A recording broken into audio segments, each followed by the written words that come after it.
Maradona mayhem. The action on the pitch in St Petersburg was breathtaking enough, after a second half in which there were 2 goals, 2 VAR reviews and 6 substitutions, not forgetting a blood-splattered Javier Mascherano.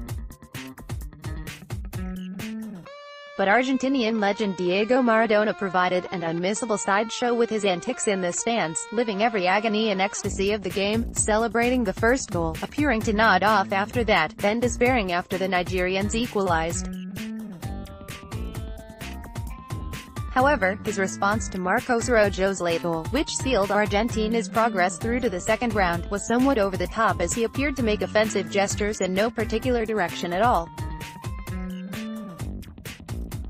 It was revealed after the game that he had been treated by paramedics at the stadium, having collapsed into his seat at the final whistle, but Argentinian media reported that he hadn't been taken to hospital. Argentina's Marcos Rojo, scorer of the decisive second goal, reacts after the final whistle of the Group D match between Argentina and Nigeria. AP photo, header David Josic. The Empires strike back after the initial frisson of excitement when big beasts such as Germany and Argentina lost games against lower-ranked teams, and Group B was temporarily at a stage where either Spain or Portugal could have been ejected ignominiously from the tournament. The harsh realities of international football are beginning to reassert themselves. The world champions Germany showed such spirit in overcoming Sweden with just 10 men and looked to be growing ominously in confidence. Read more. Argentina strike late to defeat Nigeria and reach World Cup last 16. France and Denmark underwhelm in first 0-0 drive. The World Cup. Peru sign off 2018 World Cup in style as Australia add to Asian misery. And on Tuesday night Argentina bounced back from a 3-0 drubbing by Croatia and a draw with Minos Iceland, which had seen them rooted to the foot of Group D to book their place into the second round courtesy of a madcap 2-1 victory over Nigeria. With the so far shaky Brazilians unlikely to succumb to Costa Rica on Wednesday, the natural order looks like it has been restored, to the dismay of footballing romantics the world over.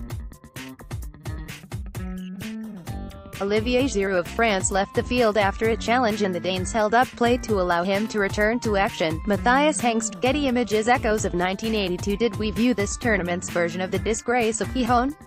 Readers with a long memory will remember how at the World Cup in Spain in 1982 Austria and West Germany played out a 1-0 win in their final match of the group stages, which guaranteed that both sides would progress to the next round, at the expense of Algeria.